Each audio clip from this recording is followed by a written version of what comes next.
नमस्कार।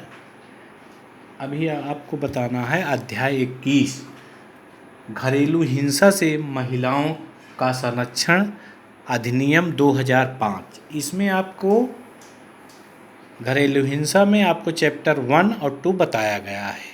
थर्ड जो है आपका है संरक्षण अधिकारी सेवा पदक इत्यादि की शक्तियाँ और कर्तव्य। इसमें संरक्षण अधिकारी को सूचना और सूचनाकर्ता के दायित्व का अपवर्जन।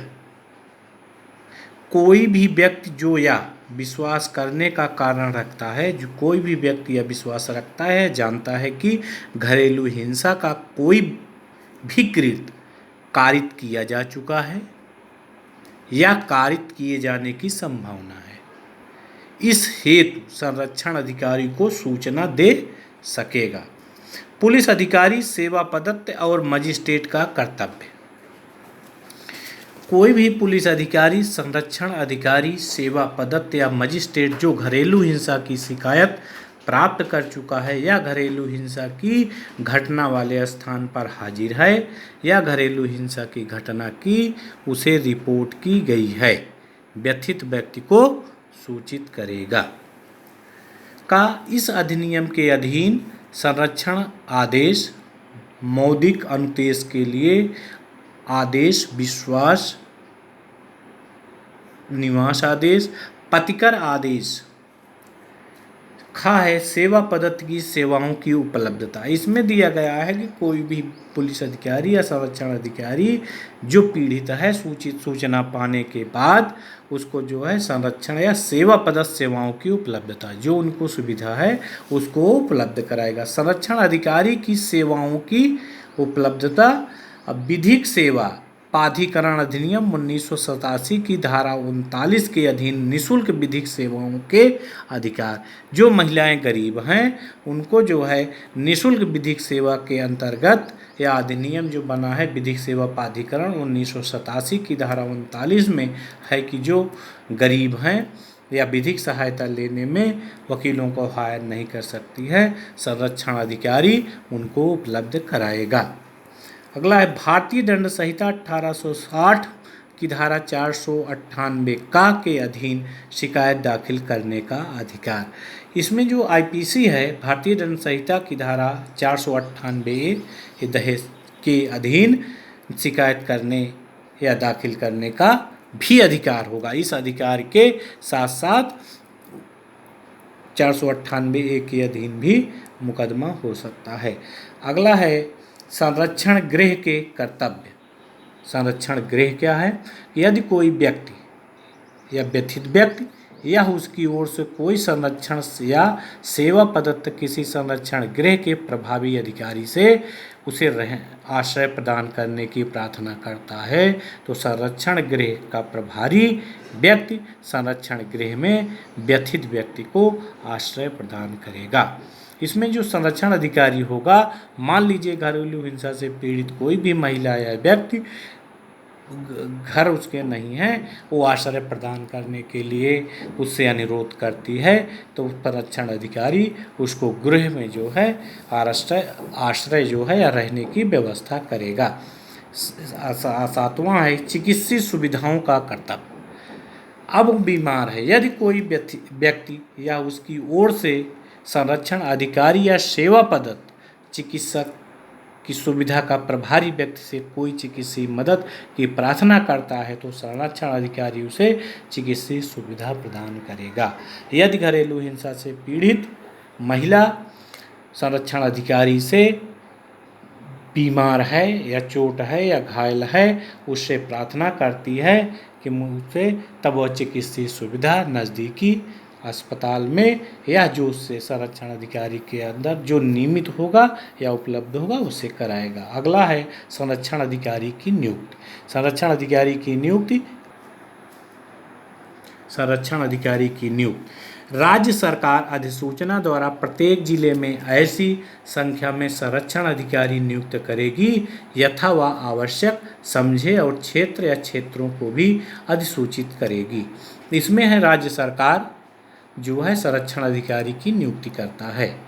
यह एक जिले में एक या अधिक जो उचित समझे वो रच सकती है, जिसके भीतर संरक्षण अधिकारी इस अधिनियम में प्रदत्त या प्रदान की गई शक्तियों का अनुपालन करेगा और कर्तव्यों का निर्वहन करेगा। अगला है संरक्षण अधिकारी के कर्तव्य और क्या कार्य। इसमें जो है संरक्षण अधिकारी के कार्य क्या हैं और उसका कर्तव्य क्या है, दायित्व क्या है। मजिस्ट्रेट को उसके कार्यों के निर्वहन में सहायता करेगा। मजिस्ट्रेट जो होता है जज को या संरक्षण घरेलू हिंसा से पीड़ित अधिनियम के अंतर्गत संरक्षण अधिकारी अपनी रिपोर्ट मजिस्ट्रेट को देगा या उसकी सहायता करेगा। अगला है संरक्षण अधिकारी घरेलू हिंसा की शिकायत पर भारत शासक पुलिस अधिकारी को सूचना देगा। इसमें दिया है कि सक्षम अधिकारी जो होता है वो घरेलू हिंसा से पीड़ित महिला या कोई शिकायतकर्ता को आवश्यकता पड़ने पर क्षेत्रीय अधिकारी या क्षेत्राधिकार के अंतर्गत पुलिस अधिकारी को भी सूचना देगा। मजिस्ट्रेट को ऐसे प्रारूप पर ऐसी रीति में आवेदन करना तथा पीड़ित व्यक्ति की मदद संरक्षण अधिकारी करेगा। पीड़िता जो है वो मजिस्ट्रेट जो है प्रारूप जो उसका फार्मूला फॉर्म है उस पर अपनी रिपोर्ट या आवेदन कराएगा, जिससे पीड़ित पक्षकार की वो मदद भी करेगा। संरक्षण अधिकारी अगला है संरक्षण अधिकारी पीड़ित व्यक्ति को निःशुल्क विधिक सहायता प्रदान कराएगा। संरक्षण अधिकारी यदि पीड़ित पक्षकार सक्षम नहीं है, अपनी फीस नहीं दे सकती है, तो उसको निःशुल्क विधिक सहायता भी प्रदान कराएगा। संरक्षण अधिकारी मजिस्ट्रेट की अधिकारिता के अंदर विधिक सहायता, जो संरक्षण अधिकारी होगा जो मजिस्ट्रेट होगा, मजिस्ट्रेट के अधिकारिता के अंदर विधिक सहायता, चिकित्सीय सहायता, संरक्षण गृह रहने की व्यवस्था की सूची जो है बनाए रखेगा और मजिस्ट्रेट को उपलब्ध भी कराएगा। सरकार के कर्तव्य का केंद्रीय सरकार और प्रत्येक राज्य सरकार यह सुनिश्चित करने के लिए सभी उपाय करेंगी। दोनों सरकारें मिलकर इस अधिनियम के अंतर्गत पीड़ित पत्रकार की सुविधा के लिए अनेक सुविधाएं प्रदान करेंगी। जैसे इस अधिनियम के उपबंधों को Doordarshan, TV, Akashvani, print media के माध्यम से व्यापक प्रचार करवाएगा कि घरेलू हिंसा से जो व्यक्ति पीड़ित है इसके लिए क्या कानून बना है। इसको सरकार समय समय पर TV, radio, paper, print media या प्रचार के व्यापक जो प्रचार के साधन हैं उसे कराएगा। केंद्रीय सरकार और राज्य सरकार के अधिकारी जैसे पुलिस अधिकारी एवं न्यायिक अधिकारी व सदस्य ज्ञान व जागृति प्रशिक्षण भी प्रदान करेंगे। इसमें दिया गया है कि इसके अंतर्गत केंद्र सरकार और राज्य सरकार जो है पुलिस अधिकारी या उसके कर्मचारी, पुलिस अधिकारी, न्यायिक अधिकारी, सदस्य ज्ञान एवं जागृति प्रशिक्षण समय समय पर तहसीलों, ब्लॉकों या संगठन या गोष्ठी के आधार पर इसकी जो है जानकारी देते रहेंगे। घरेलू हिंसा के मुद्दे संबोधन के लिए विधि, गृह, स्वास्थ्य और मानव संसाधन स्थापित करना तथा पुनः विलोकन करना।